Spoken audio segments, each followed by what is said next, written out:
Whenever a major crisis hits, the financial world doesn't just stop. It shifts, and it shifts in big, dramatic ways.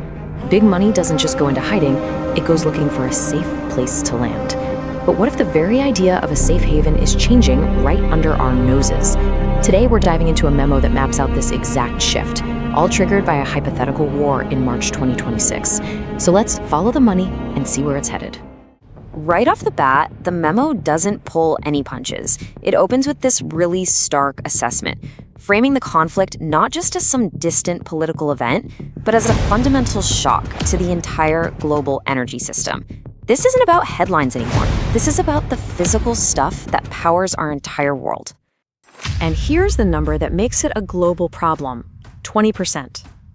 A full fifth of the world's oil and liquefied natural gas has to squeeze through this one narrow waterway. So when that gets shut down, the ripple effects aren't just big, they're immediate and they're global. So how does a shock like this actually play out? Well, the memo argues that it sets off a pretty predictable chain reaction, a sort of domino effect that cascades across all energy markets. Let's trace how that works. Okay, so first, the obvious. Oil prices shoot up. Next, LNG and the ships that move it get a whole lot more expensive. People then turn to coal as a backup, so demand for that goes up. But all of this leads to the really crucial final step. Everyone who uses electricity, we're talking giant data centers, factories, your home, they all start scrambling for cost certainty. And that desperate search creates a huge, urgent demand for one thing: stable, predictable power. And this, right here, is the core idea of the whole memo. During a crisis, big institutional money doesn't just get stuffed under a mattress. It rotates. It pivots away from assets that depend on market feelings and sentiment, and it moves toward a totally new kind of safe harbor. This is the key concept to get: capital rotation. Think of it like a flight to quality, but instead of running to the usual suspects like gold or government bonds, it's a flight to things that are tangible, things tied to essential, physical demand. It's a move toward the stuff that people and economies absolutely have to have, no matter what. And the memo makes a really important distinction here. This rotation isn't about betting on, say, a company that builds solar panels. That's a super competitive, volatile business. No, the smart money is moving toward the energy infrastructure itself, the actual power plants, the grids, the storage facilities that are locked into long-term contracts to provide an essential service. It's a bet on reliable, recurring revenue, not on speculative tech. So, as all this capital starts flooding into this space, what's the big picture? Well, the memo frames this entire shift around three really powerful concepts. Three big ideas that are totally redefining how we should think about energy investing in the 21st century. First up is this idea that electricity is the next oil. I mean, think about it. In the last century, oil was the strategic commodity. It fueled industries, it moved armies.